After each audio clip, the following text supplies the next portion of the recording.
Are you filled with fear, doubt, worry about the future of our country? Do you feel the urgency to act before it's too late? If yes, then this podcast is for you. It's time for us to confront the critical issues threatening our nation's fabric, our democracy itself, regardless of our political stance. If you are ready to face reality, handle the tough questions, and find real solutions, then here's your host, Debilyn Molyneux.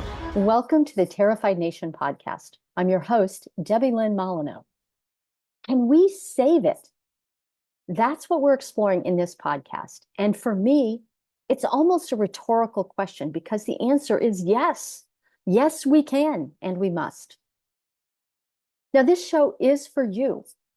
And it's a way where we together can explore alternatives to being afraid. And every other week, I'll offer new perspectives and framing about what's really going on and what is it that's behind our thinking or behind the curtains. Together, we're going to learn how to manage our fear, overcome our anger or rage, and we might learn to find hope in a world that seems turned upside down. It's up to us, the citizens of this great, flawed, beautiful, and ugly nation, to live into the promise that our founders bequeathed to us, each one of us dedicating ourselves to a better future. Now, if you've listened a while, you know I do like to start each show with a question that we're going to explore together today. Today's question is this: when was the last time that you enjoyed some humble pie? Well, it was a hot Sunday afternoon, and I was scrolling on my phone, taking a break from the struggle of daily life. I was looking for future opportunities amid bleak choices. And in the background, I had some mindless TV show on, and it was just droning on and on. And then came some news that I had sort of expected. President Biden was pulling out of the 2024 presidential race, and he was endorsing his Vice President, Kamala Harris. A tiny bud of hope bloomed in my heart. In a simple yet humble statement, President Biden did what most of us would not. He chose to relinquish the most powerful position in the world without a fight. And his decision to step aside for the sake of the nation really demonstrated his immense, yet often overlooked, power of humility. And in the subsequent weeks, we've seen this new sense of power emerge from its slumber. It's called people power, and some might even call it a movement. Now, during President Biden's COVID isolation, which is when he was making this momentous decision, he was wrestling with his desire to win the election and the calls for him to stand down. And while consulting with a few close allies and family members, he came to understand that this fight wasn't really about him. It was about our shared future. And he decided to pass the torch. And this is why hope blossomed in the hearts of millions of people. Because when Biden stepped down, we witnessed this dignified end time story. And it was a story where we get to honor and heal and move into a better future without having to witness a death match by two octogenarians. I don't know anyone who really wanted to see that. Now, President Biden is an ambitious man, but he is not so ambitious that he would see our nation destroyed in the battle for power. Better to let others take up that mantle. What happened that day was that Biden gave birth to a better story. Instead of a death match of 80-year-olds, we now have a story of a savvy, hip, joyful warrior and the coach who's going to help us become our better selves and a better nation. Biden's humble act is the beginning of a revival in our nation, where power might be wielded for the sake of the people. Yes, yes, hope is very, very much alive. We now see a potential future that looks bright, but we still have some tough times to get through. We all know that something is ending, and we can all feel that like our way of life is about to change, and we will never, ever be the same again.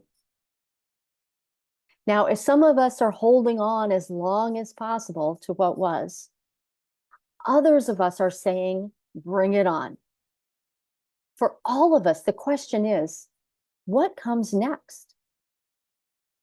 We'll explore more on this after a message from our sponsor. This episode is sponsored by Listen First Project, which serves hundreds of community organizations focused on bridging divides. Members of the Listen First Coalition provide training and events so together we can create a more perfect union. Join the movement by signing the Listen First Pledge at listenfirstproject.org. Now, before the break, we were exploring the question, what comes next? And what will the powers that be decide? Who holds the power to shape the future? For that matter, what is power?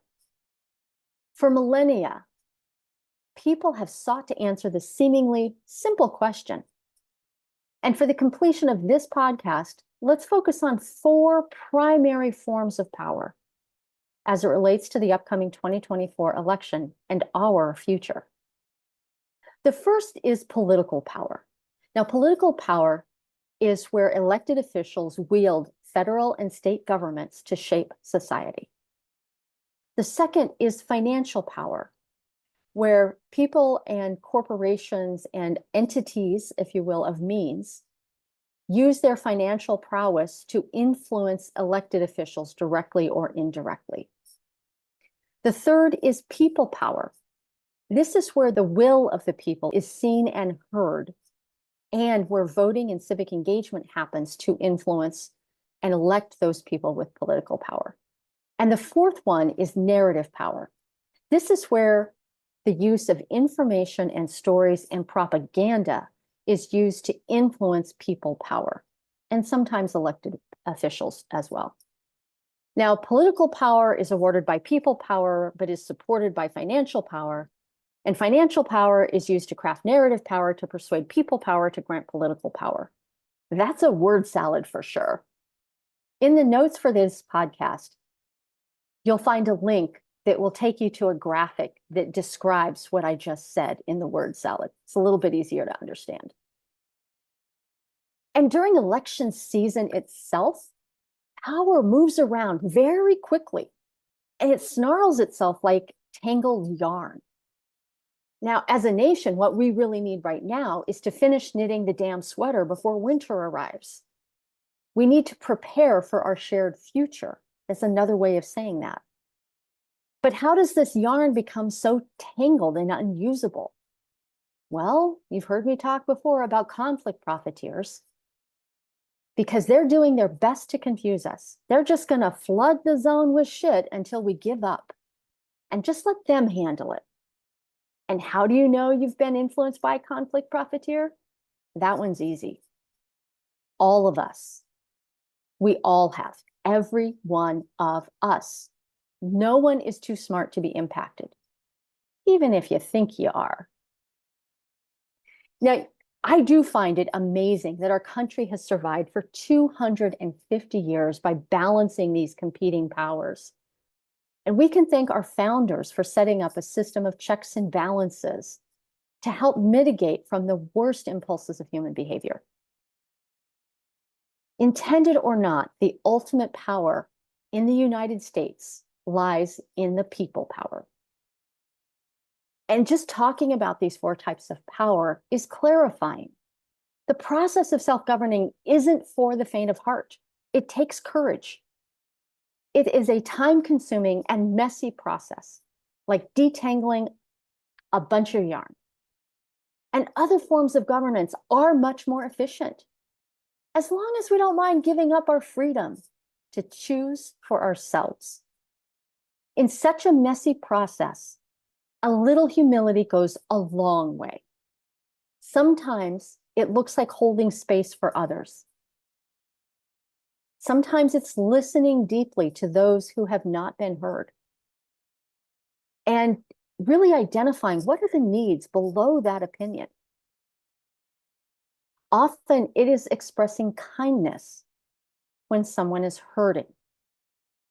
Oh, sure, arrogance may look fun and flashy for a while. It can be fun to feel better than those people. A leader that exhibits arrogance might forget where their power comes from, thinking that it's theirs alone, and then demand obedience. Citizens are not supposed to be obedient. Citizens are the ultimate guardians of our nation. We are the insurance that freedom will continue for our descendants. Citizenship demands our time and our diligence to build communities in which we want to live.